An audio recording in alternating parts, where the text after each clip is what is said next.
me escutando? Sim, perfeito. Sim, tá ótimo. Uma boa tarde, obrigado pela presença de todos. Meu nome é João Vitor Staub de Mello, sou professor do Departamento de Engenharia Civil da UFSC, campus Florianópolis. E hoje nós vamos dar sequência ao curso de capacitação, temática 2, Reologia aplicada a ligantes asfálticos. Temática que está prevista no TED 702/2020, que foi firmado entre o DENIT e a Universidade Federal de Santa Catarina. Esse TED está sendo conduzido pelo Laboratório de Transportes e Logística, pelo Laboratório de Desenvolvimento e Tecnologia em Pavimentação e pelo Laboratório de Pavimentação. Os 3 laboratórios vinculados à UFSC. Essa temática ela deu início na segunda-feira passada, dia 12/12, onde que foi abordada a fundamentação teórica acerca do comportamento dos materiais ideais e comportamento dos materiais viscoelásticos. E hoje nós damos sequência a essa temática de reologia aplicada a ligantes asfálticos, onde que terá uma primeira etapa de fundamentação teórica, com posteriores dúvidas e discussões acerca do assunto. Conteúdo programático, então, para essa segunda parte da temática de reologia de ligantes, nós vamos inicialmente tratar do ligante, da mistura asfáltica na estrutura do pavimento, e posteriormente vamos para os principais ensaios reológicos no que concerne o ligante, tanto em temperaturas intermediárias como em temperaturas altas. Primeiro tópico, então, o ligante mistura asfáltica na estrutura do pavimento. O ligante asfáltico, juntamente com os agregados minerais e os aditivos, compõe a mistura asfáltica. Dessa forma, a mistura asfáltica irá herdar as características do ligante asfáltico que a compõe. Portanto, o ligante asfáltico ele vai influenciar no comportamento mecânico da mistura e no seu comportamento reológico também. Isso quer dizer que um ligante mal selecionado para a mistura asfáltica, ele poderá contribuir favoravelmente ao aparecimento de fenômenos que vão deteriorar esse revestimento. Assim como um ligante asfáltico bem selecionado, ele poderá contribuir para o desempenho da mistura asfáltica na estrutura do pavimento, frente aos principais mecanismos de ruptura do revestimento. Portanto, o ligante ele desempenha um papel muito importante no comportamento da mistura. Quanto à deformação permanente, como nós podemos ver uma foto aqui com a trilha de roda, quanto à vida, fadiga em serviço desse revestimento que vai estar na estrutura do pavimento. Aqui podemos ver um trincamento por fadiga do revestimento. E quanto ao trincamento térmico do material. Aqui temos uma trinca única transversal que caracteriza esse comportamento de trincamento térmico na mistura asfáltica. A deformação permanente da mistura asfáltica, ela ocorre principalmente em elevadas temperaturas. Ou seja, quando esse revestimento ele está submetido a climas quentes ou durante os períodos, estações do ano mais quentes, como o verão, por exemplo. Também vai propiciar a deformação permanente velocidades baixas do tráfego. Rodovias com baixo nível de serviço podem estar mais suscetíveis à deformação permanente do revestimento. O volume de tráfego também é primordial. Quanto maior o volume de tráfego da rodovia, mais vai se exigir da mistura asfáltica uma resistência à deformação permanente. A resistência à deformação permanente da mistura asfáltica, ela depende essencialmente da curva granulométrica, que ela deve ser bem projetada, bem formulada. Mas também um excesso de ligante numa mistura asfáltica pode ocasionar o aparecimento deste fenômeno de deterioração do revestimento. Então, um método de dosagem adequado, ele é imprescindível para a resposta adequada da mistura em campo. Mas o ligante, as propriedades reológicas do ligante também são muito importantes para o fenômeno de deformação permanente da mistura asfáltica. Propriedades viscoelásticas do ligante, como o módulo de cisalhamento dinâmico, ângulo de fase, que nós estudamos extensivamente na segunda-feira, se forem inadequadas, poderão favorecer o aparecimento de deformação permanente na mistura. Respostas transitórias, como o JNR, que é a compilância não recuperável, o percentual de recuperação do ligante, também, se forem inadequados, poderão favorecer o aparecimento de deformação permanente na mistura asfáltica. Nós não tratamos ainda de respostas transitórias, mas vamos abordar hoje esse aspecto. A fadiga ela ocorre principalmente nas temperaturas intermediárias, com volume de tráfego pesado, claro, e devido à flexão alternada da mistura pela solicitação do tráfego. Então, quando passa o tráfego, a mistura ela é solicitada através de tensões de tração e compressão, que geram deformações de tração e compressão no material. E com isso, a nucleação de trincas e a propagação, que ao longo do tempo levam à ruptura do revestimento asfáltico. A escassez no teor de ligante da mistura asfáltica é um ponto que pode favorecer o aparecimento precoce de trincamento por fadiga.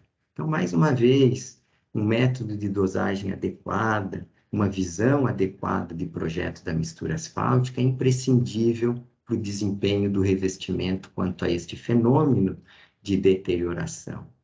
Mas as propriedades viscoelásticas do ligante, como módulo de cisalhamento dinâmico, ângulo de fase, se elas forem inadequadas, elas também poderão propiciar o trincamento precoce do revestimento.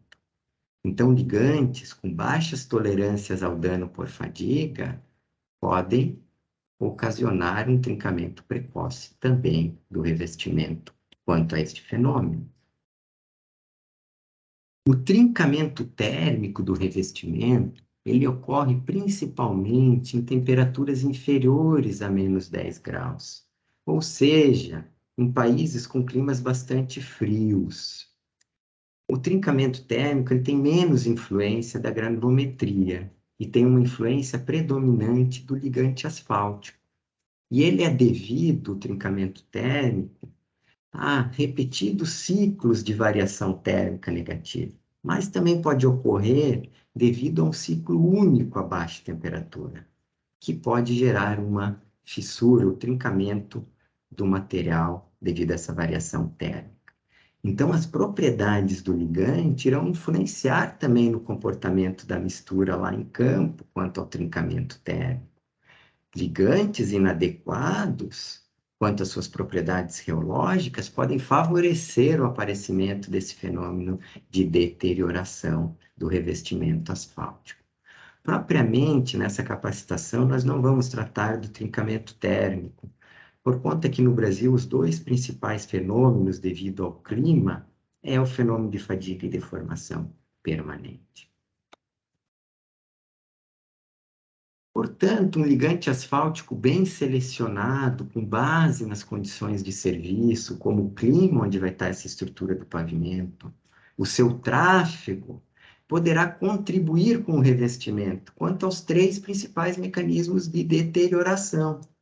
A resistência à fadiga pode contribuir, então, o ligante, a resistência à deformação permanente e a resistência ao trincamento térmico. Então, vejam a importância de selecionar ligantes adequados para o projeto de uma mistura asfáltica. E aí vem a pergunta, um ligante asfáltico deve ser selecionado com base em quais ensaios? Não deve ser selecionado com base em ensaios tradicionais que nós estamos acostumados a caracterizar o ligante, como penetração, ponto de amolecimento, ductilidade, recuperação elástica. Esses ensaios são ensaios empíricos que trazem poucas informações quanto ao desempenho dos materiais. O ligante ele deve ser selecionado para uma mistura asfáltica com base em ensaios reológicos, propriedades tomadas, por exemplo, no reômetro de cisalhamento dinâmico. Os ensaios reológicos, eles nos mostram o comportamento do material num campo de tensões e deformações específico. Lembrando que o ligante asfáltico, lá em campo, lá na mistura asfáltica, ele vai estar sendo solicitado pelo tráfego num campo de tensão e deformação.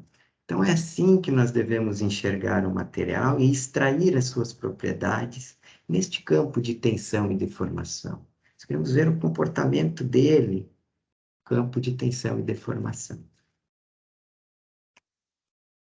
Os ensaios reológicos para a determinação das propriedades dos ligantes asfálticos e para sua seleção, eles devem levar em consideração o envelhecimento do ligante, porque o envelhecimento do ligante vai ocorrer durante a usinagem, a compactação e durante a vida útil em que esse ligante vai estar submetido lá na mistura asfáltica, na vida de serviço. Então vem a pergunta, o envelhecimento do ligante, ele altera as propriedades geológicas? Sim, por isso nós devemos considerar o grau de envelhecimento nos testes de laboratório que vão extrair as propriedades do ligante asfáltico, as propriedades geológicas. O envelhecimento do ligante asfáltico, ele altera a composição química do ligante. Altera a composição ou a quantidade de saturados, quantidade de aromáticos, resinas e asfaltenos. E se está alterando a composição química do ligante, vai afetar as propriedades reológicas. Uma vez que as propriedades reológicas do material dependem das suas características físicas e químicas. E, portanto, vai alterar o desempenho mecânico e o desempenho reológico. É imprescindível que consideremos o grau de envelhecimento do ligante nos testes reológicos laboratoriais para a seleção dos ligantes para uma mistura asfáltica. O processo de envelhecimento, ele ocorre principalmente na usinagem, na compactação. Então, o ligante em alta temperatura, ele vai envolver no processo de usinagem os agregados, os granulares em altas temperaturas. Nesse processo, como os materiais estão em alta temperatura e sob oxigenação forte, há a perda de compostos químicos do ligante, compostos voláteis, o que ocorre, então, o processo de envelhecimento chamado a curto prazo. Então, quando nós chamamos envelhecimento a curto prazo, diz respeito à usinagem e compactação. Contudo, quando este ligante estiver lá em campo, na mistura asfáltica, ainda ele vai sofrer um processo de envelhecimento a longo prazo, devido ao intempérie que esse revestimento asfáltico vai estar submetido ao longo da sua vida, durante o período de projeto. Por exemplo, chuvas, a radiação solar, etc. Esse tipo de envelhecimento é chamado envelhecimento a longo prazo. Então, nós temos 3 possíveis estados do ligante para ensaios geológicos em laboratório. Quando nós tratarmos de ligantes virgens, quer dizer que é o ligante sem envelhecimento, assim como ele chega das distribuidoras de ligante. Quando nós tratarmos de resíduos envelhecidos a curto prazo, trata-se, então, de amostras de ligante relacionadas ao envelhecimento durante a usinagem e compactação. Quando nós tratarmos de ligantes envelhecidos a longo prazo, nós estamos tratando de ligantes envelhecidos já em serviço. Bom, dado esses aspectos preliminares, vamos à gama de ensaios geológicos em temperaturas intermediárias e altas. Primeiro aspecto que levamos em consideração, qual é o tipo de envelhecimento das amostras que nós vamos ensaiar? Bom, vai depender do tipo de ensaio. Quando estamos determinando viscosidade de ligante asfáltico, nós devemos usar amostras virgens de ligante asfáltico. Por quê? Na determinação da viscosidade, nós queremos normalmente obter a curva temperatura e viscosidade do material, para determinar a temperatura em que vamos aquecer este material para envolver os granulares. E nesse momento, o ligante não sofreu o processo de envelhecimento. Por isso, devemos utilizar amostras virgens para determinar a viscosidade do material. Agora, quando estamos avaliando o ligante quanto à sua suscetibilidade à deformação permanente, nós temos que levar em consideração que a deformação permanente, ela vai ocorrer em serviço logo após a usinagem e compactação, quando o material está em campo, nos primeiros anos de serviço. Esse é o tempo crucial, ou o período crucial para se desenvolver as deformações permanentes. E o material está lá com envelhecimento a curto prazo. Então, quando estamos avaliando a suscetibilidade de deformação permanente do ligante em laboratório, nós normalmente envelhecemos ele a curto prazo. Há alguns autores que ainda fazem a sua determinação de propriedades com amostras virgens. Seria uma avaliação mais conservadora. Quando estamos avaliando propriedades do ligante para verificar sua resistência à fadiga, nós temos que levar em consideração que o fenômeno de fadiga ele ocorre durante a vida útil do revestimento lá em serviço, durante o período de projeto. Então, lá ele já vai estar com envelhecimento a curto prazo. Então, tanto podem ser utilizadas amostras de laboratório envelhecidas a curto prazo, como a longo prazo. Vai depender de quem estiver fazendo a análise. Nós, aqui na UFSC, uma grande quantidade de pesquisadores utilizam amostras envelhecidas a curto prazo para avaliação da resistência do ligante à fadiga. Até porque grande parte das curvas de fadiga nós determinamos com as misturas asfálticas envelhecidas a curto prazo, após a usinagem e compactação. Quais são, então, os métodos para envelhecimento do ligante asfáltico? Métodos laboratoriais. Bom, nós precisamos de como vamos envelhecer este ligante em laboratório para fazer as análises reológicas? Essa é a questão. Para envelhecimento a curto prazo, tem-se o método de estufa de filme fino rotativo, o RT-FORT, que deve ser de conhecimento de todos, que tem as normas europeias para o ensaio, normas da ASTO, norma da STM e norma brasileira. Neste ensaio, o que se faz? Pega cerca de 35 gramas de ligante, coloca-se nos frascos RT-FORT, e esses frascos, que são 8, são levados para a estufa, no carrossel da estufa. Eles são posicionados, e essa estufa, então, a 163 graus, ela vai envelhecer o ligante por 85 minutos. Os frascos, eles vão girando neste carrossel, vão formando uma película fina, o que favorece o envelhecimento, e, além disso, o ligante era submetido a ar circulando para favorecer o processo de envelhecimento. Após esse processo, nós teríamos as amostras envelhecidas a curto prazo, relacionadas com o envelhecimento na usinagem e na compactação. Envelhecimento a longo prazo. O método de envelhecimento é o PAV, que é vaso de envelhecimento sob pressão. Nós temos norma europeia, nós temos norma da ASTO e nós temos norma da STM. Não temos norma brasileira. Neste ensaio para envelhecimento a longo prazo, nós pegamos cerca de 50 gramas de ligante já envelhecidos a curto prazo, no RT-FORT, e colocamos dentro destas bandejas. E essas bandejas, elas vão para dentro deste vaso de pressão, onde o ligante vai ficar a determinada temperatura durante 20 horas a uma pressão de 2,1 MPa. Após esse processo, o ligante estaria com envelhecimento a longo prazo relacionado ao serviço. Bom, E qual as geometrias das amostras? Entendemos o processo de envelhecimento, como envelhecer o ligante, quando vamos utilizar amostras envelhecidas a longo prazo, curto prazo, e amostras virgens. E agora, qual a geometria das amostras? Vai depender do tipo de análise reológica. Quando nós estamos analisando a suscetibilidade do ligante asfáltico à deformação permanente, que nós vamos avaliar isso a temperaturas altas. Por que a temperaturas altas?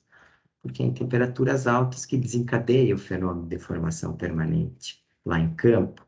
Então, nós queremos saber como se comporta o ligante nas temperaturas altas, como ele se comporta reologicamente. Então, para análise da suscetibilidade do ligante à deformação permanente, nós vamos utilizar as geometrias no reômetro de 25 milímetros de diâmetro. Já não é novidade para vocês, falei na segunda-feira a respeito disso.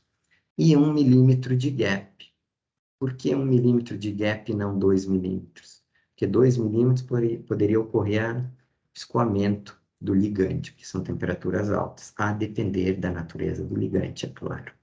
Então, essa é a geometria das amostras que vamos utilizar para suscetibilidade à deformação permanente do ligante. Resistência à fadiga do ligante. Resistência à fadiga, nós queremos avaliar as propriedades do ligante em temperaturas intermediárias. Então, colocando aqui uma faixa de 5 a 40 graus para temperaturas intermediárias. Que é aí que vai se desencadear a fadiga do revestimento, nesta faixa de temperaturas. Para essas análises, então, nós utilizamos geometrias de 8 milímetros de diâmetro e gap de 2 milímetros, que é a altura entre placas. É feita a amostragem para os ensaios, né? Existem os moldes de silicone, como vocês estão vendo aqui. Então, eu tenho um molde de 25 milímetros de diâmetro, eu tenho um molde de 8 milímetros de diâmetro, e nós pingamos o ligante dentro deste molde. Claro, o ligante está num estado fluido, e a gente pinga, deixa ele resfriar, e aí retira as pastilhas de ligantes prontinhas para o ensaio. Muito fácil. E aí levamos para a condução dos ensaios, execução. Aí vem uma pergunta. Precisamos fazer o ajuste da geometria das amostras no ligante asfáltico no reômetro? Sim, a resposta é sim. Então, nós colocamos a amostra no reômetro. Aqui nós temos o prato inferior fixo. O prato superior ele se desloca, vai espremer a amostra e vai gerar um excesso aqui na lateral. Esse excesso a gente faz um processo chamado de trim, que é aparar essas bordas. Quando aparamos totalmente essa borda, o reômetro ainda desce alguns centésimos de milímetros aqui esse eixo, e com isso forma uma protuberância na amostra. Essa é exatamente a geometria ideal para a condução dos ensaios. Isso é muito importante porque vai influenciar nos valores de módulo complexo obtidos para o material. Por quê? Porque lembram dos fatores de geometria? Bom, eles dependem da geometria. Então, nós temos que ter muita precisão nesta hora. Faixas de temperatura em que utilizamos o reômetro de cisalhamento dinâmico para os ensaios reológicos. Vamos lá? Quando nós queremos extrair propriedades do ligante asfáltico a baixas temperaturas negativas, nós não usamos o reômetro de cisalhamento dinâmico, mas sim um outro reômetro, que é o reômetro de fluência em viga. Então, para a determinação de propriedades quanto ao trincamento térmico do ligante, é outro tipo de reômetro. O reômetro de cisalhamento dinâmico, que eu apresentei para vocês na aula anterior, nós utilizamos eles para as temperaturas intermediárias, determinação das propriedades, onde que nós vamos usar geometria de 8 milímetros e gap de 2. E para temperaturas altas, para verificação do comportamento do ligante à suscetibilidade à deformação permanente. E aí utilizamos geometria de 25 milímetros de diâmetro e 1 milímetro de gap. Quando vamos determinar viscosidades, nós utilizamos normalmente o viscosímetro Brookfield, que seriam lá nas temperaturas de usinagem e compactação da mistura asfáltica. Na parte da capacitação de hoje, nós vamos tratar temperaturas intermediárias e altas. Fadiga e deformação permanente. Os principais geológicos, então, em temperaturas altas, lá nas faixas altas, 52 a 94 graus, por exemplo. O que nós queremos obter do ligante? Queremos obter seu módulo de cisalhamento dinâmico, seu ângulo de fase, o JNR, compilância não recuperável, percentual de recuperação. São todos parâmetros relacionados à suscetibilidade do ligante à deformação permanente. Então, nós temos dois ensaios principais. Ensaios que nessa faixa da temperatura nós vamos determinar as propriedades viscoelásticas lineares, que é o módulo e o ângulo de fase. Com isso a gente pode analisar a componente elástica, a componente viscosa do material, e puxando um gancho, nós podemos até obter o PG, que é o Performance Grade do material. Essa é a classificação americana. A nossa classificação brasileira de ligante é com base na penetração. E também podemos obter o índice de envelhecimento do ligante, Age Index. Outro ensaio é o Multiple Stress Creep and Recovery, o chamado MSCR, onde que nesse ensaio a gente obtém do ligante o JNR, que é a compliância não recuperável, e o percentual de recuperação. Então, vamos começar aqui primeiro pelas propriedades viscoelásticas lineares do ligante em temperaturas altas. Vamos lá. Esse ensaio, então, nós buscamos o módulo e o ângulo de fase nas temperaturas altas. As normas relacionadas a este ensaio, norma europeia, nós temos norma da AASHTO, norma da STM.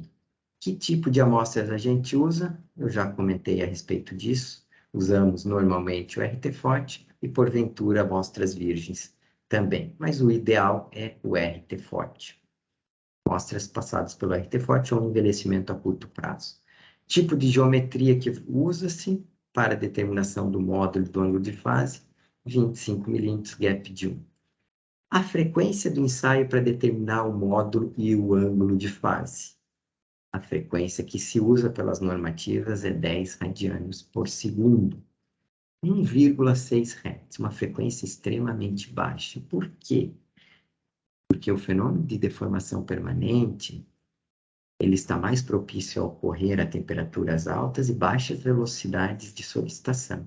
Então, nós queremos saber como o ligante vai se comportar quanto às suas propriedades geológicas com uma solicitação, uma frequência bastante baixa, crítica para o material.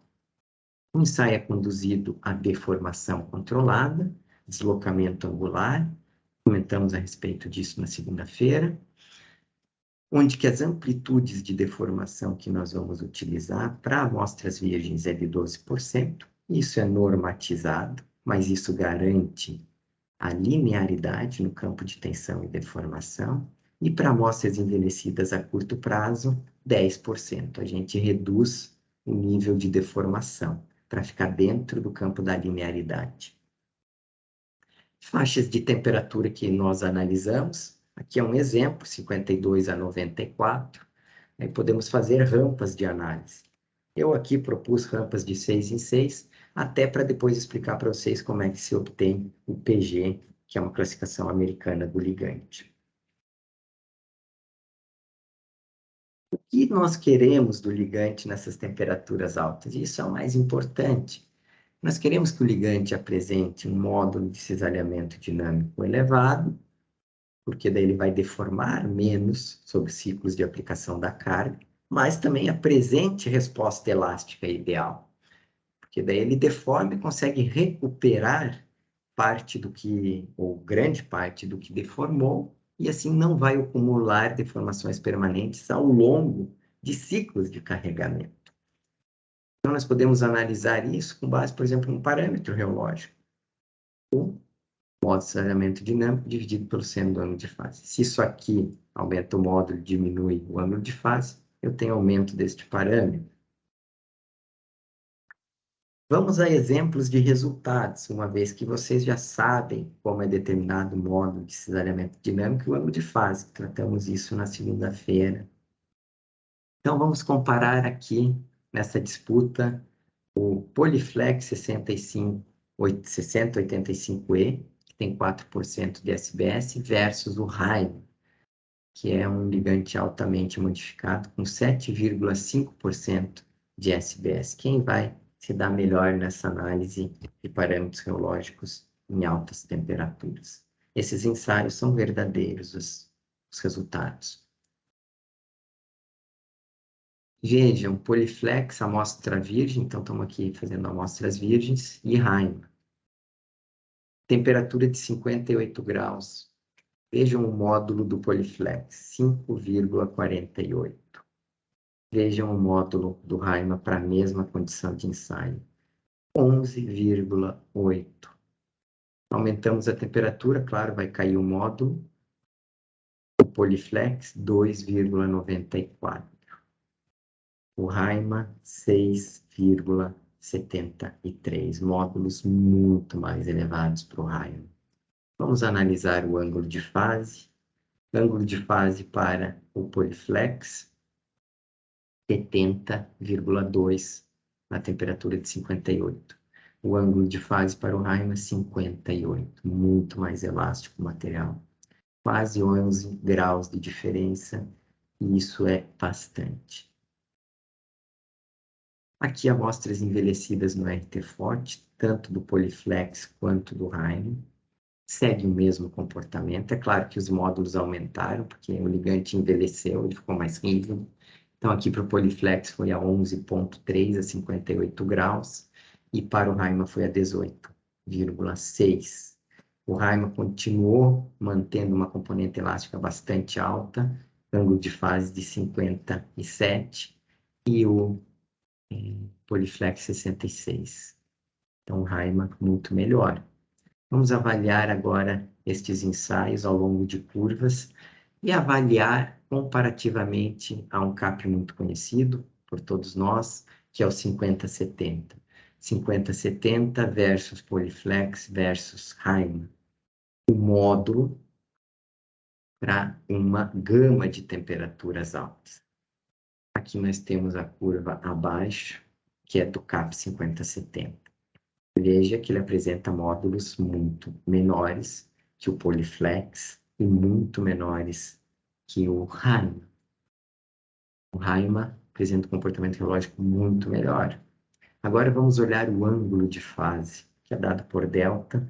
Uma temperatura, por exemplo, 58 graus.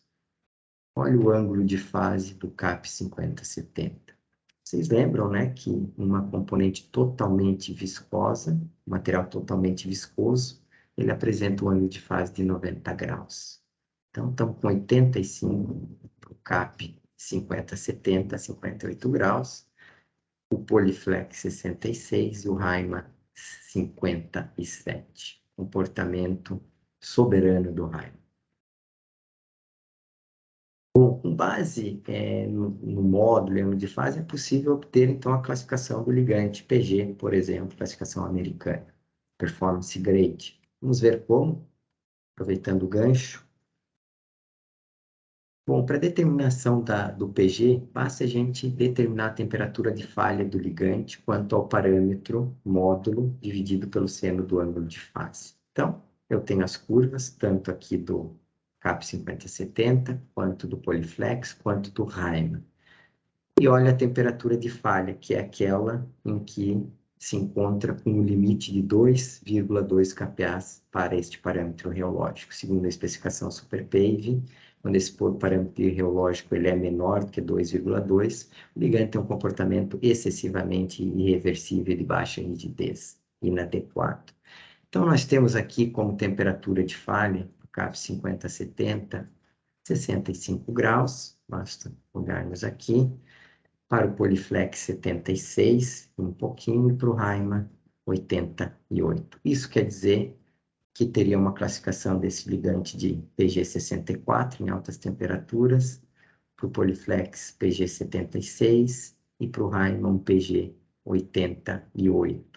esse XX seria a classificação para baixas temperaturas quanto ao trincamento térmico, que não é o caso aqui. Se fôssemos determinar o PG para amostras virgens, bastaria utilizar o critério aqui de falha do material com kPa.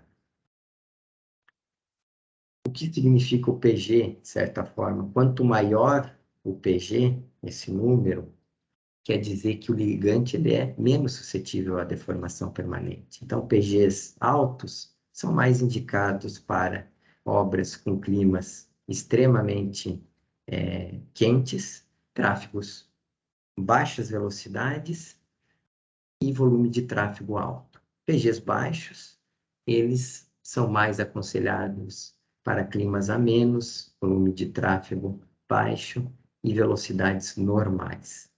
O PG da classificação americana, ele varia de 6 em 6 graus. Então, nós temos PG de 52, 58, 64, são nessas faixas, 70, 76, 82, 88. Além disso, com os dados geológicos de módulo e ângulo de fase, é possível obter, então, o índice de envelhecimento do ligante, que é uma variável importante. Nós não queremos que o ligante envelheça, porque se ele tiver um envelhecimento precoce, ele vai estar mais suscetível ao trincamento. Isso pode favorecer o aparecimento do trincamento por fadiga em campo. O índice de envelhecimento, ele é calculado pegando o parâmetro reológico após o envelhecimento a curto prazo, dividido pelo parâmetro reológico do ligante virgem. Claro, se o ligante não alterou suas propriedades, o índice de envelhecimento é 1. Então, quanto mais próximo de 1 índice de envelhecimento, melhor. Vamos ver para várias temperaturas altas, o índice de envelhecimento do Riemann versus o Polyflex. Riemann, vocês podem ver, tem índice de envelhecimento bem menor do que o Polyflex. Então, até nisso, o Riemann é melhor. Ele é menos suscetível ao envelhecimento, à perda de compostos voláteis no ligante. Bom, vamos para outra gama de ensaios geológicos em temperaturas altas, que refletem o comportamento do ligante asfáltico e a sua suscetibilidade à deformação permanente. Então, nós vamos tratar aqui de porcentagem de recuperação e compilância não recuperada.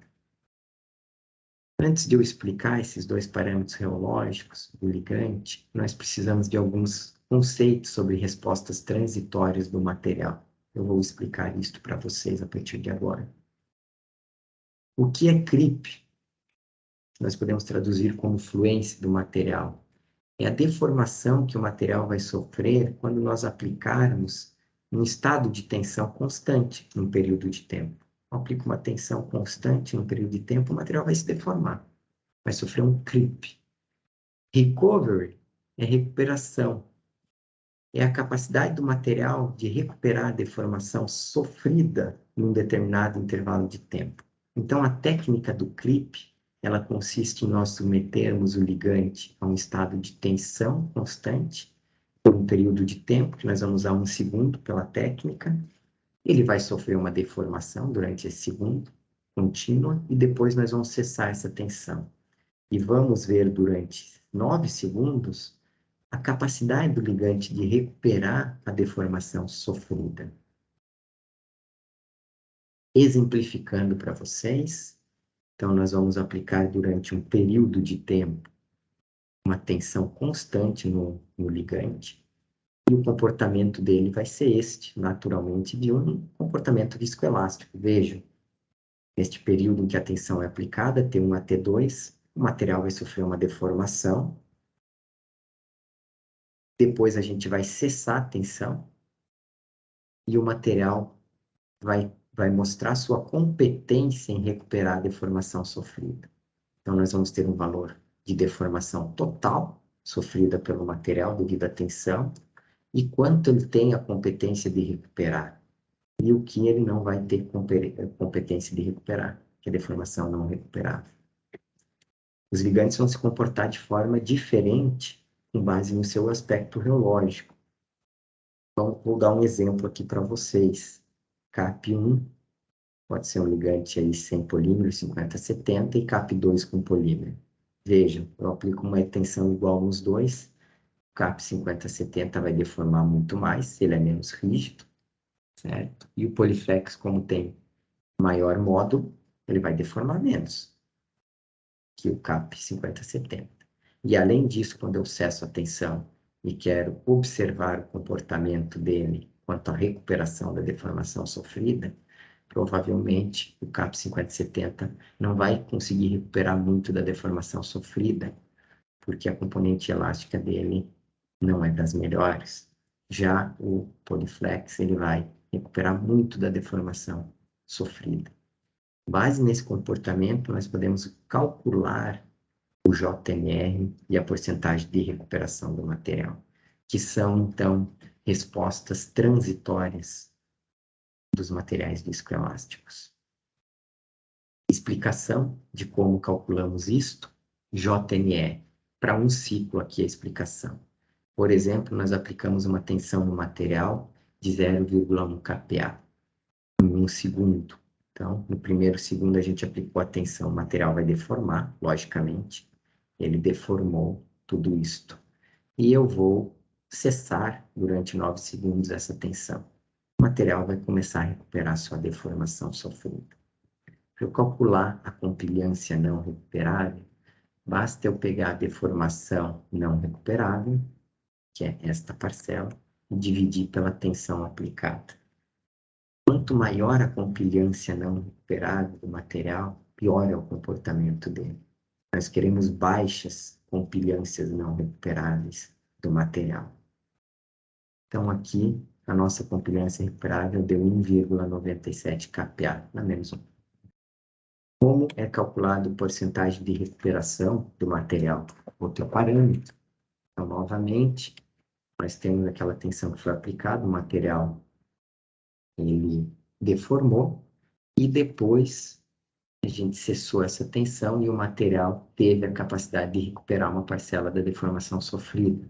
O percentual de recuperação nada mais é que a deformação total sofrida, que foi 0,30, menos a deformação não recuperável, 0,997, dividido pela recuperação total. Então, a recuperação desse ligante foi 34,3%.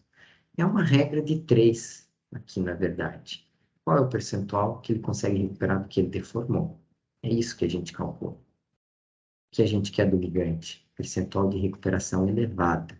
Quanto mais próximo de 100, por exemplo, melhor. Certo? Quanto maior a percentual de recuperação, menor a compilância não recuperável do material. Explicado esses parâmetros de respostas transitórias do material, vamos ao ensaio normatizado. Ele não é um único ciclo de aplicação de carregamento. Então, ensaio de MSR, Multiple Stress Creep and Recovery, queremos obter JMR, percentual de recuperação. Nós temos já a norma da ASTO para isso, temos norma da STM e temos norma do DENIT, inclusive para este ensaio, norma recente de 2020. As amostras, elas são amostras envelhecidas a curto prazo, mais uma vez, por quê? Que deformação permanente, altas temperaturas, geometria de 25 milímetros e 1 milímetro de gap. Frequência do ensaio, não tem frequência porque é no domínio temporal. Nós vamos aplicar um nível de tensão controlada durante um período de tempo e depois vamos ver o comportamento em um período em que é cessada essa tensão aplicada. Nós temos aqui, então, 2 níveis de tensão que são usados, 0,1 kPa e 3,2 kPa. O que mais nos interessa é esse nível alto. Faixas de temperatura em que ocorrem esses ensaios de MSR são nas faixas altas, mas que é um parâmetro de deformação permanente, suscetibilidade de deformação permanente do ligante. E normalmente é executado na temperatura alta do PG. Por exemplo, se o PG do meu ligante é 64, eu vou fazer o MSR a 64 graus. Mas eu posso fazer, é claro, em outras temperaturas. E ter uma visão do comportamento do material geral em altas temperaturas. O que nós queremos do ligante? Nós queremos compilância não recuperável baixa e percentual de recuperação alto. É isso que nós esperamos de um bom ligante. E nem todos vão ter este comportamento. Qual é a configuração do ensaio, então? Vamos entender um ciclo de fluência e recuperação. Então, no ensaio, um ciclo, ele tem 10 segundos, onde que nós aplicamos a tensão constante durante 1 segundo e observamos a resposta do material durante 9 segundos. Então, aqui está um exemplo. Tem 1 segundo, a tensão foi aplicada durante 1 segundo, o material vai deformar, e posteriormente, em 9 segundos, a gente vai observar o comportamento dele quanto à recuperação da deformação sofrida. Então, um ciclo tem 10 segundos. Os ensaios, eles não são feitos só com um ciclo, são vários ciclos. Vamos lá. São 20 ciclos na tensão de 0,1 kPa e mais 10 ciclos na tensão de 3,2 kPa. E, claro, o que vai nos interessar é essa tensão aqui. A tensão de 0,1 kPa é mais uma tensão para condicionamento da amostra. E a tensão mais alta são os ensaios as respostas mais consistentes do material. Aqui a gente pode ver, então, ao final do ensaio, o comportamento da curva que se tem. Aqui nós temos os 20 ciclos, e aqui 10 ciclos para um determinado ligante aqui. Se nós pegarmos várias curvas de ligante, já de colocar o olho, a gente consegue ver qual é melhor que qual. Quanto mais inclinada essas curvas, pior é o comportamento do ligante na recuperação. E mais alta é a compliância não recuperável. Então, nós queremos curvas baixas. Mas, claro, a gente pode ter os valores numéricos que caracterizam isso. Como é calculado? Eu calculo o JNR na tensão mais baixa, no percentual de recuperação, com a média dos últimos 10 ciclos. Então, eu mostrei para vocês anteriormente como calcular de um ciclo. Basta pegar os 10 últimos ciclos da tensão de 0,1 e fazer uma média aritmética. Na tensão mais alta, já só são 10 ciclos. A gente pega e faz a média dos 10 ciclos, propriamente ditos. E aí a gente tem a compilância não recuperável, o percentual de recuperação do ligante. Aqui eu coloquei em negrito, porque essa tensão é que mais nos interessa para a resposta do material. Com o JNR do material, na tensão de 3,2 e na temperatura alta do PG, nós podemos classificar esse ligante quanto ao seu nível de tráfego, segundo a ASTO M332. Vamos ver como se procede isso. Quanto maior a compilância não recuperável do material, então se estiver na faixa de 4,5 e 2, estaria aconselhado para um padrão de tráfego normal, digamos assim, que é dado por S, standard. Se a compilância é menor, entre 2 e 1, já poderia para o nível de tráfego pesado, heavy. Se a compilância estiver entre 1 e 0,5, um tráfego muito pesado, very heavy. Se estiver menor do que 0,5, um tráfego muito pesado, extreme. Então, normalmente, um ligante, por exemplo, pela metodologia PG, ele é apresentado dessa forma. O PG dele e o nível de tráfego dado pelo MSR. Mas claro que nós podemos avaliar isso por uma grande faixa de temperaturas altas e comparar os ligantes quanto às respostas transitórias de JNR e porcentagem de recuperação. E observar que os ligantes com JNR menor e porcentagem de recuperação maior são mais adequados e mais resistentes à deformação permanente. Além disso, nós podemos plotar o JNR na tensão de 3,2 e o percentual de recuperação na 3,2 na chamada curva MSR, que mostra o grau de elasticidade do ligante. Então, aqui está a curva MSR, eu mostrei para vocês.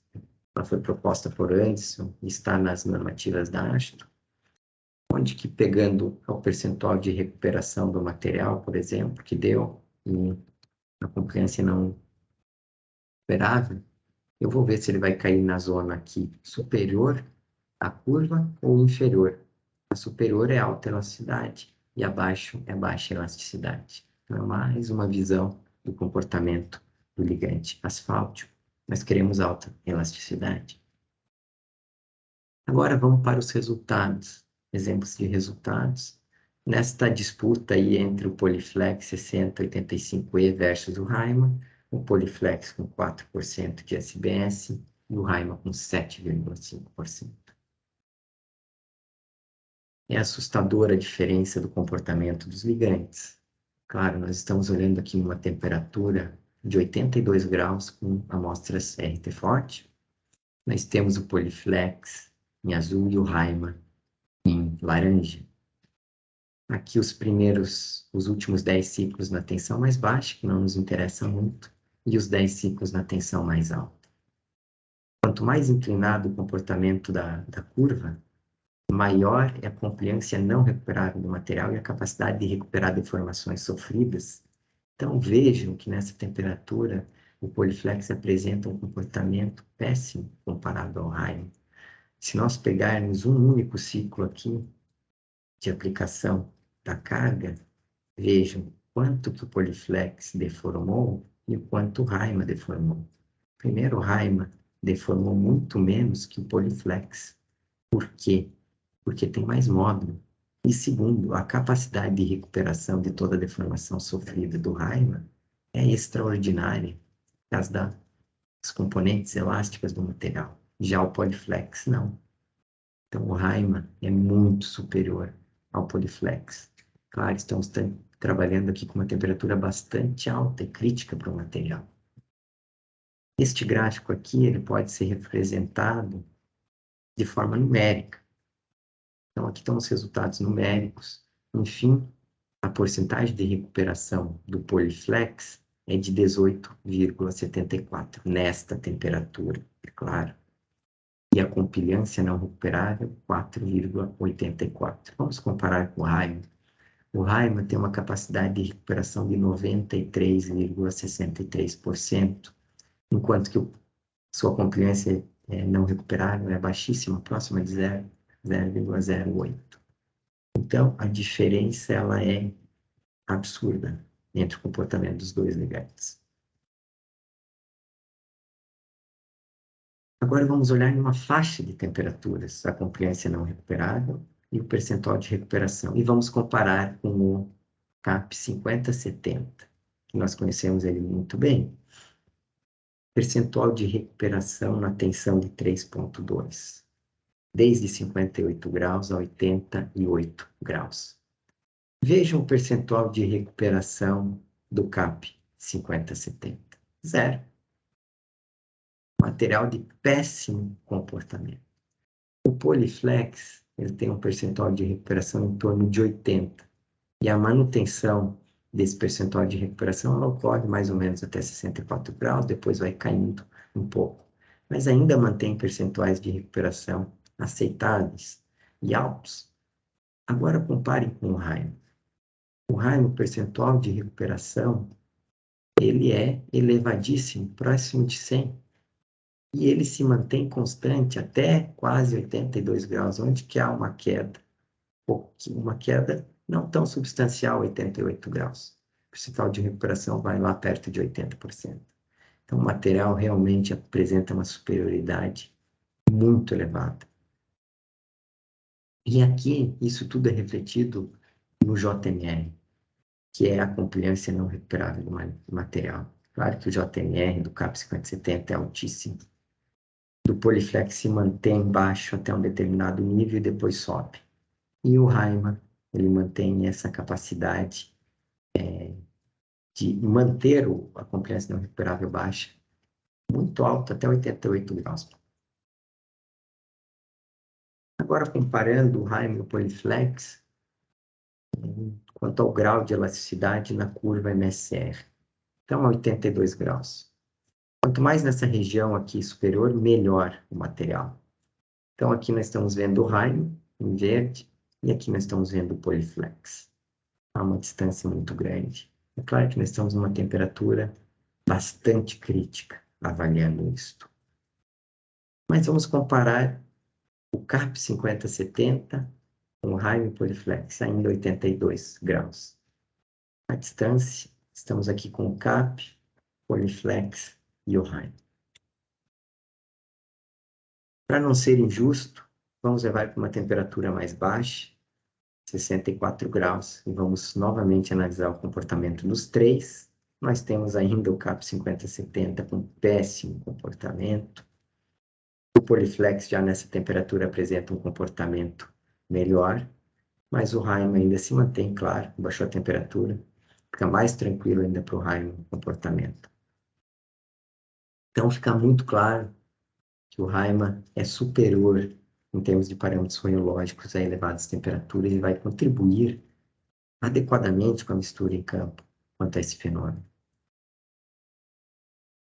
Por fim, uma classificação final dos três. Tá? Então, o CAP 5070, nesse caso, daria um PG de 64, Poliflex 76 e o Rhein 88. E aqui as classificações quanto ao tráfego que eu expliquei para vocês.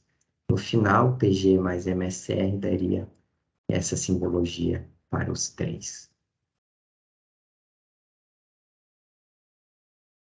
Há uma correlação bastante forte, o PG mais o MSR, com o desempenho das misturas quanto à deformação permanente. Então, aqui, por exemplo, o teste de Hamburgo de deformação permanente de misturas asfálticas. Quanto essas curvas mais descem aqui, pior o comportamento das misturas asfálticas. Então, nós podemos ver aqui que quanto melhor o PG e o MSR dos ligantes utilizados, menor é a deformação permanente da mistura asfáltica. É claro que a deformação permanente ela depende excessivamente da granulometria do material, mas o ligante também colabora. E ligantes adequados são essenciais para um bom desempenho da mistura asfáltica. Não adianta eu ter uma granulometria adequada e estar trabalhando com um ligante CAP 5070, uma condição de tráfego pesado, baixos volumes de tráfego e clima quente.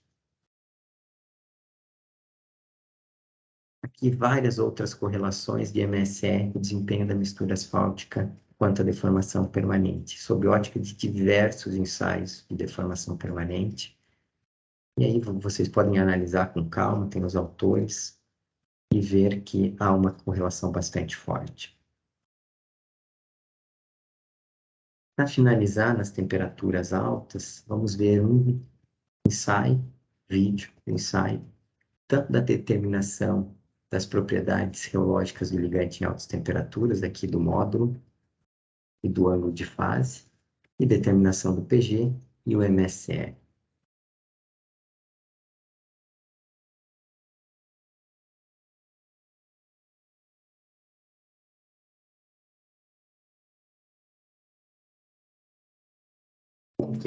Quem é o aluno é o Alexandre, aqui da UFSC, aluno de doutorado.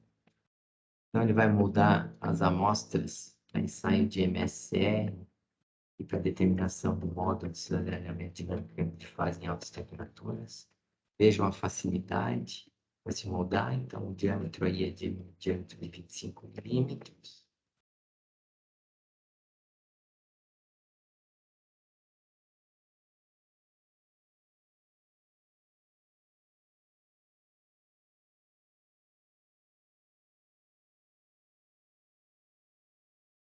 Agora, estamos indo ali para o reômetro. Nós temos aqui um reômetro da TA Instrumentos, reômetro geração 2, reômetro híbrido. Vejam aqui a placa inferior fixa, placa de 25 milímetros de diâmetro. Então, aqui tem o software já vai indicando muita coisa, ele vai informando que tem que ser colocada a amostra. Vejam que facilidade de tirar a amostra. Colocou a amostra na placa inferior. A placa superior vai descer, o eixo vai descer do reômetro.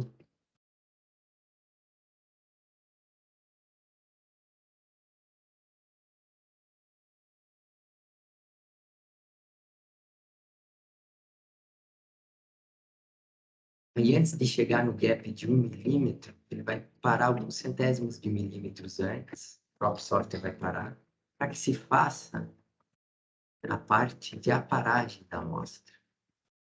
Vejam que ela transbordou, nós precisamos garantir a geometria de 25 milímetros. Então, vai ser aquecida uma ferramenta para fazer essa paragem da amostra.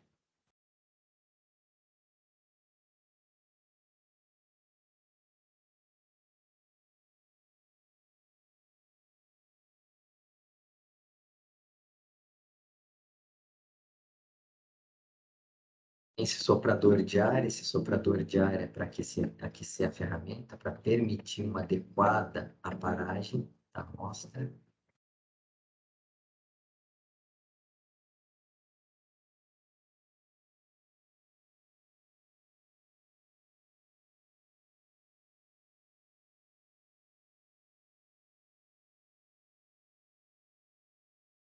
É um trabalho simples, porque a ferramenta ela pode ser apoiada tanto no prato superior como no inferior, e fazendo essa raspagem.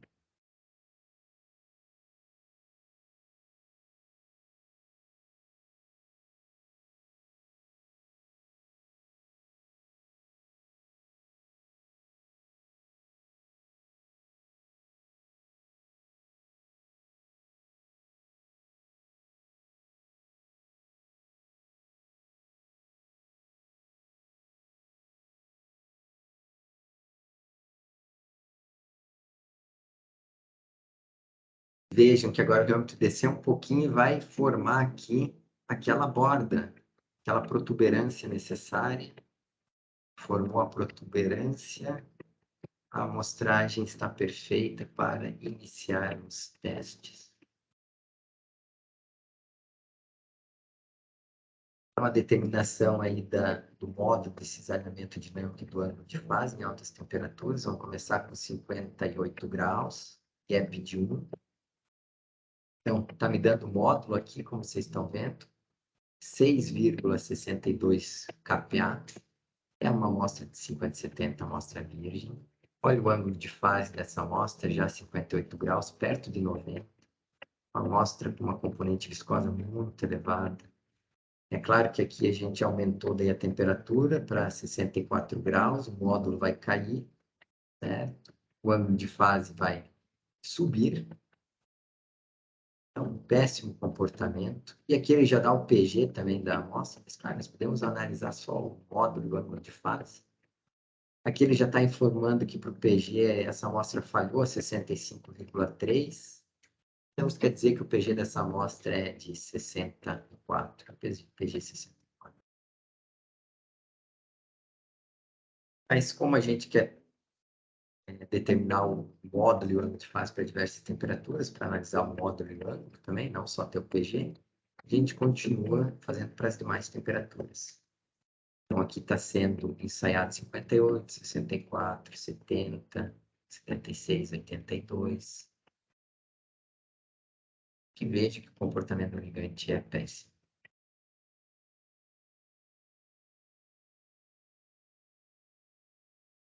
Finalizou. Agora nós vamos para o ensaio, então, do MSR. Esse ensaio, então, nós estamos fazendo com o ligante a 64 graus. Gap de 1. E vamos lá, começou o ensaio, está aplicando as tensões. Olha como o material deforma aqui. E veja que ele está formando escadinhas muito bonitas. Isso mostra que ele tem uma compliância não recuperável altíssima. E pouco percentual de recuperação. Já o Polyflex, vejam como ele recupera a deformação sofrida. As escadinhas aqui estão deformadas, mostram um excelente comportamento do material comparado ao 50/70. Vejam, capacidade de recuperação da deformação. Então, aqui aplicou, atenção 1 segundo, esperou 9, o material está recuperando a deformação, tem capacidade de recuperar a deformação. E aqui, olhando então no reômetro, veja, quando o reômetro vai girar do lado esquerdo, é porque foi aplicada a tensão durante 1 segundo.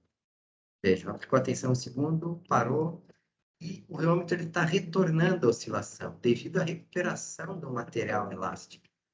Se a gente fizer isso com o cabo 50/70, não volta a oscilação, porque o material não tem capacidade de recuperação.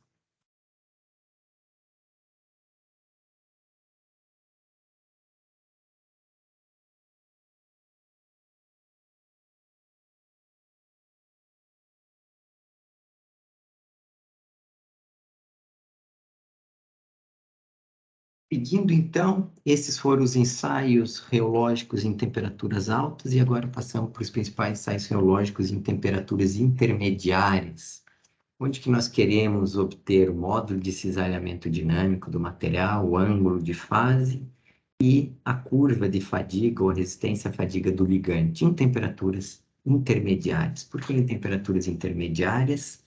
Porque em temperaturas intermediárias é que se desencadeia o fenômeno de fadiga do material.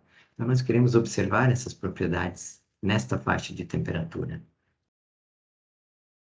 Os dois ensaios principais é, primeiro, determinar as propriedades viscoelásticas lineares do ligante nessas temperaturas intermediárias, numa grande faixa de temperaturas intermediárias, obtendo assim seu módulo, seu ângulo de fase e analisando essas propriedades, que nós podemos analisar através de curvas de representação do módulo e do ângulo de fase, como, por exemplo, espaço de Black e plano Colli-Colli.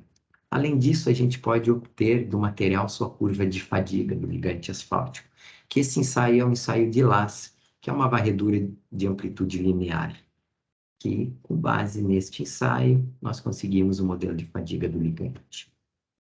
Então, vamos tratar destes dois principais ensaios. Vamos lá. O primeiro deles são as propriedades viscoelásticas lineares do material, ângulo de fase e modo de cisalhamento dinâmico nas temperaturas intermediárias. Bom, as normativas relacionadas, nós temos norma europeia, norma da AASHTO e norma da STM. Amostras ou envelhecidas a curto prazo ou a longo prazo. Mais uma vez, nós utilizamos aqui a curto prazo. Geometria das amostras, então vai mudar a geometria das amostras, geometria de 8 milímetros de diâmetro e gap de 2 milímetros.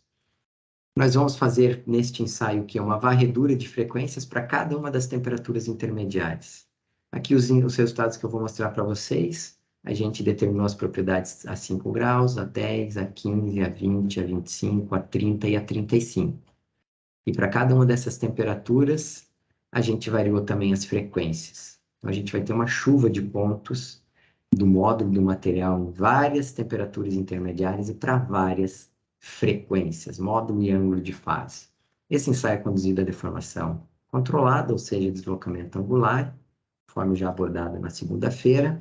Para as temperaturas abaixo de 10 graus, a amplitude da deformação usada é 0,1% para garantir a linearidade no campo de tensão e deformação. E acima de 10 graus, nós utilizamos uma amplitude maior, de 1%. Isso as normativas propriamente já indicam.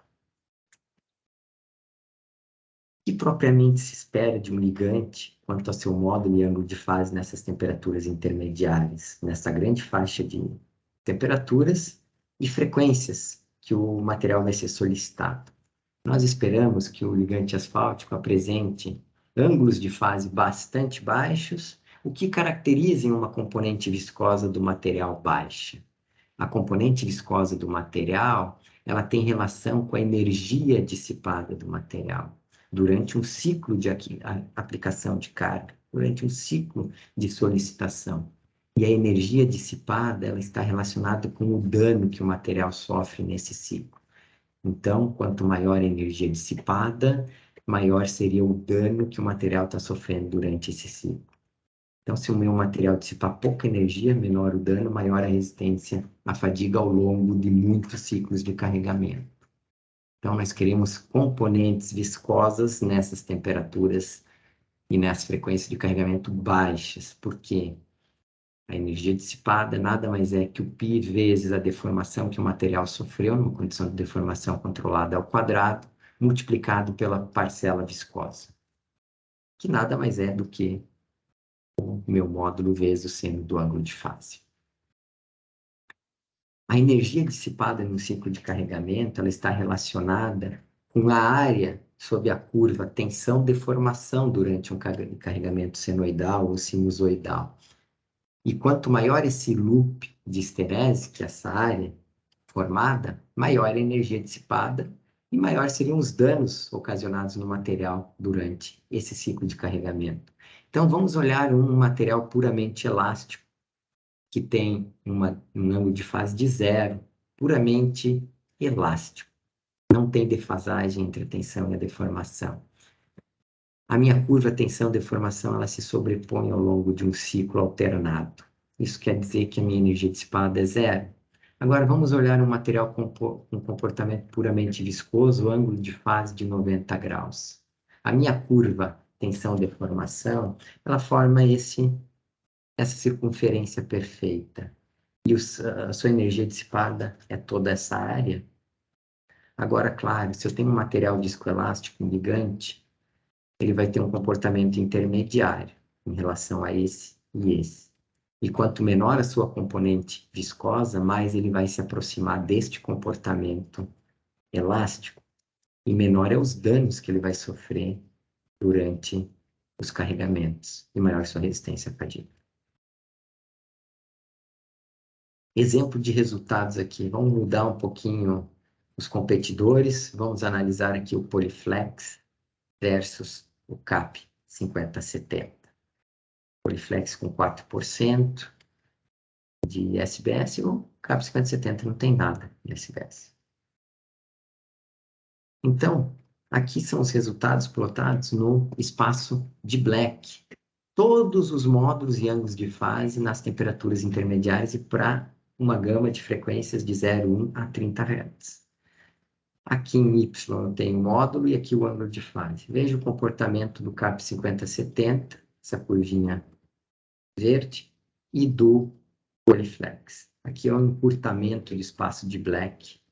E nós podemos ver aqui a redução dos ângulos de fase, que mostra uma redução brutal da componente viscosa do material.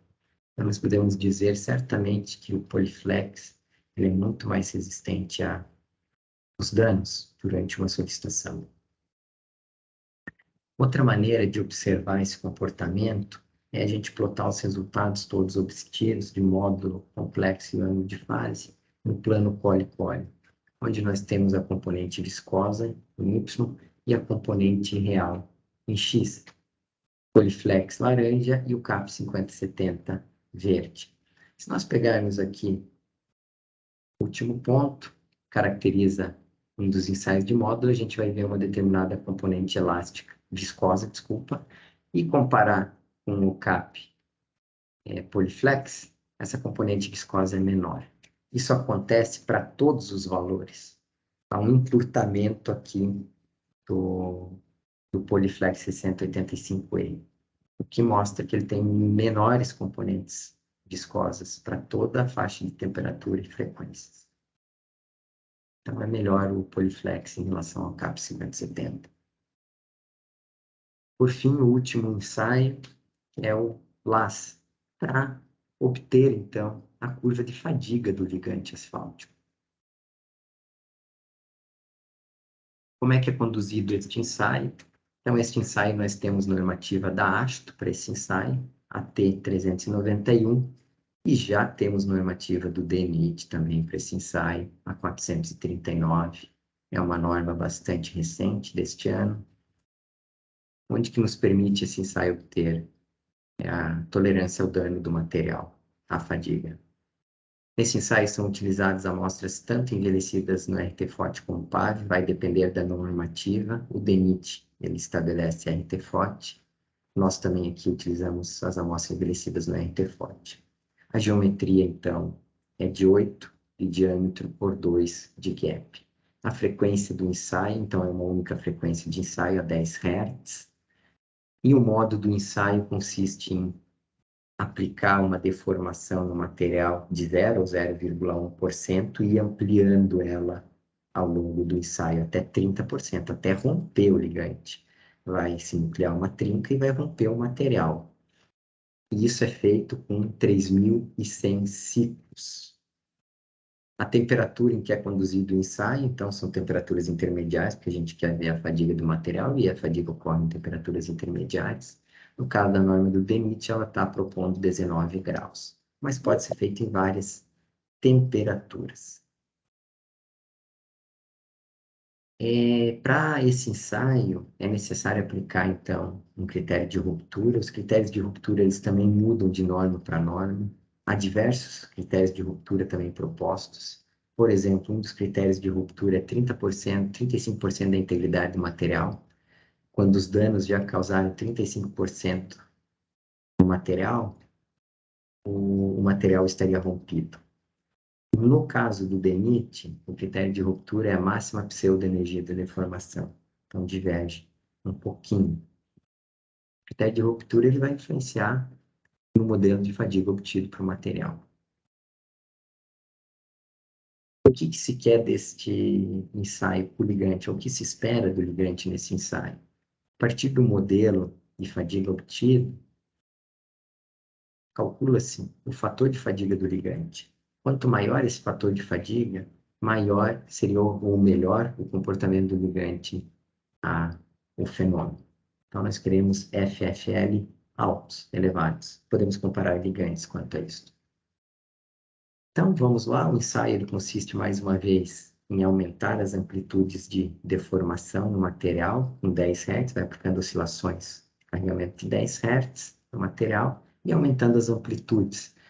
Uma rampa. Então, sai lá de 0, 0,1 e chega a 30% de amplitude. Neste caminho todo, o material vai romper, porque vai se nuclear uma trinca e ela vai se propagar e o material não vai suportar.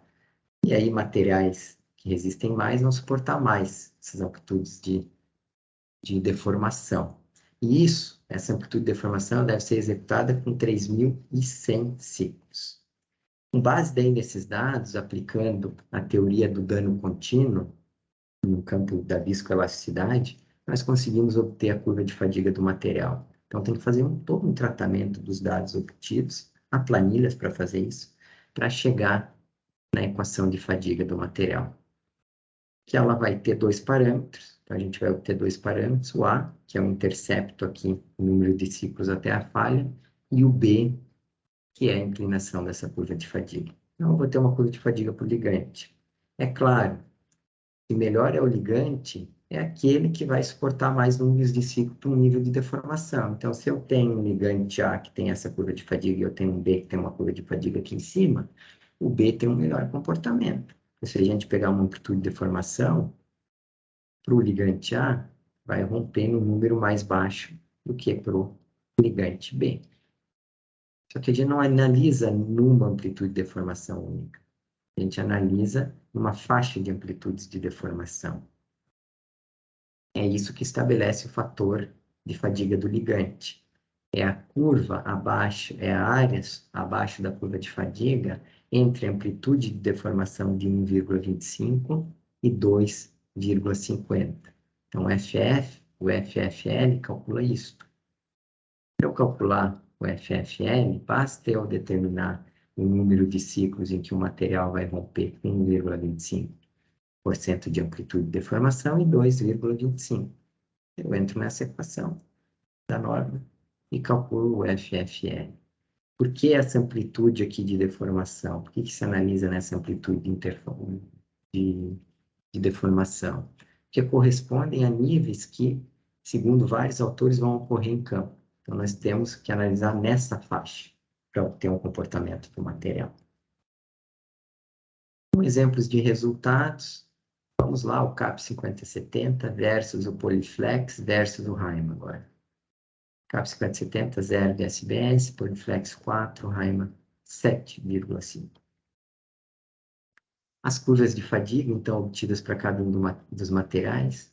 Essas aqui são para 20 graus, poderia fazer em diversas temperaturas. E o critério que foi utilizado de ruptura, 35% da integridade do material.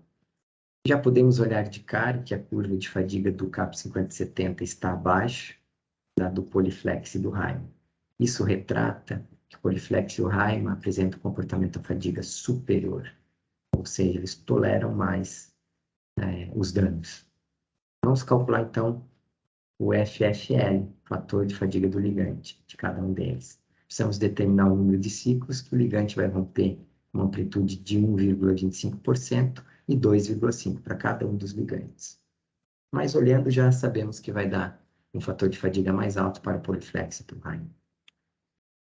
Então, para 1,25%, vai romper aqui o CAP perto de 30.000, Poliflex 78.000 e 102 o Raima. Agora, na outra amplitude, o CAP 50/70, 4.000, 9.000 Poliflex e 8.000 o Raima. E agora é só aplicar naquela equaçãozinha e se tem os fatores de fadiga do ligante. Por fim, está aqui caracterizado o material. Nós temos um fator de fadiga mais baixo para o CAP 50/70 e mais alto para o Poliflex e mais alto, então, para o Raima. Estão muito próximos.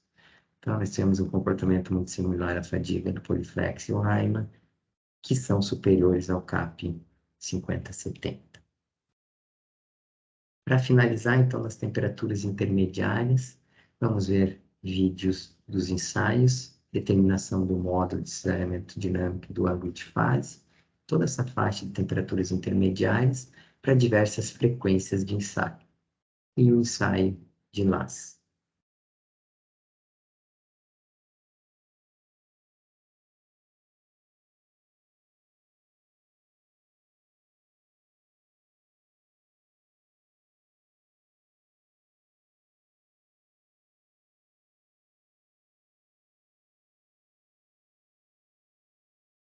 Aí estão mudando as amostras. Agora vocês podem observar que o molde ele é para 8 milímetros de diâmetro.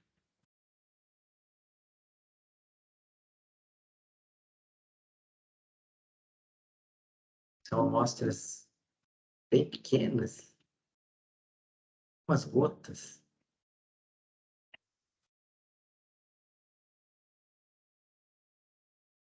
Aqui a geometria também do ligante, do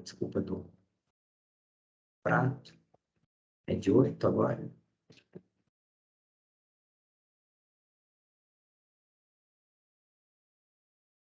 Pega a amostra, vai colocar.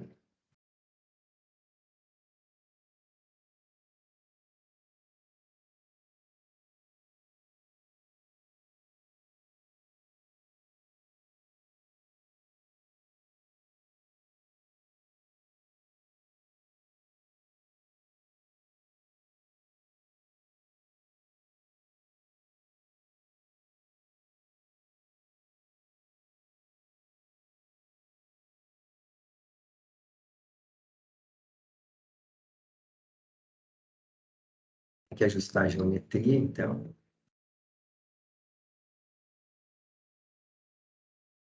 Fazer a paragem das bordas.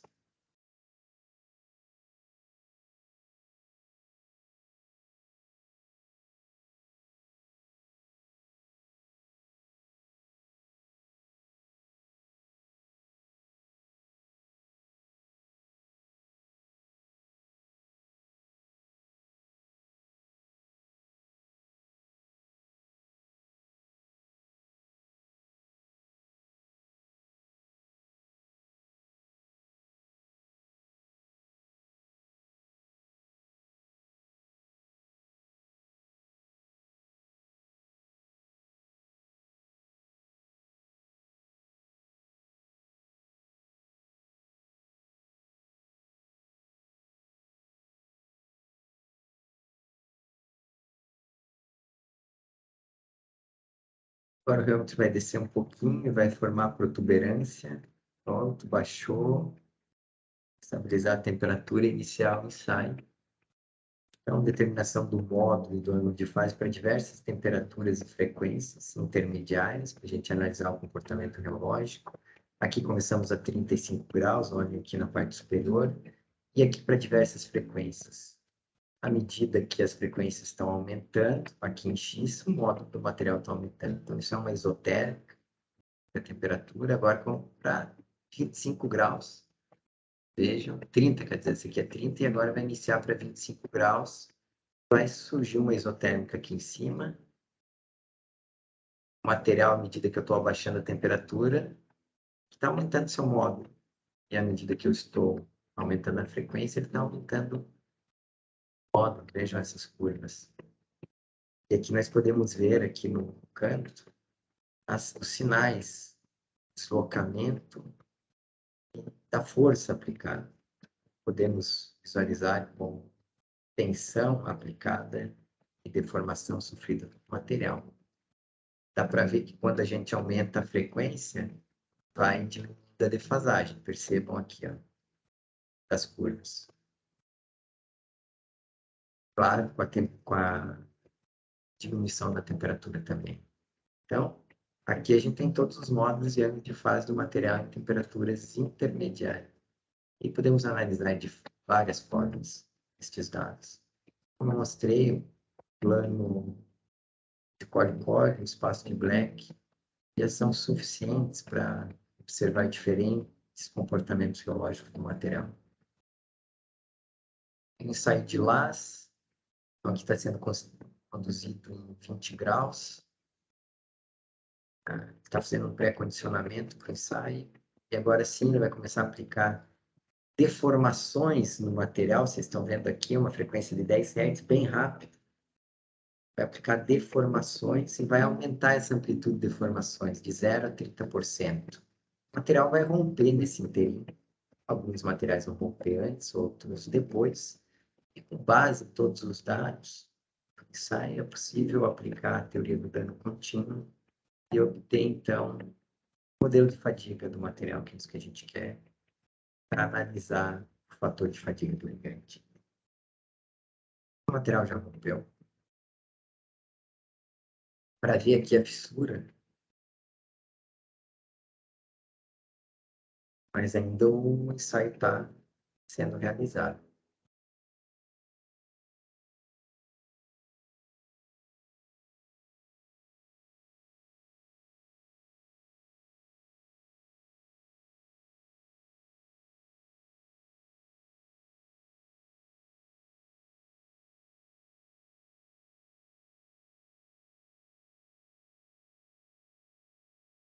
Por fim, acabo por aqui a apresentação e trazendo aqui, fazendo uma brincadeira, né? Mas trazendo o grande campeão em todos os ensaios geológicos, menos suscetível à deformação permanente, mais resistente à fadiga, sem dúvida, o Raimann. O Poliflex está aí na segunda colocação e o CAP 5070 está em terceiro, porque não tem outros concorrentes. Se tivessem outros concorrentes, talvez ficaria em último. Agradeço a todos vocês pela atenção e fico à disposição, então, para perguntas.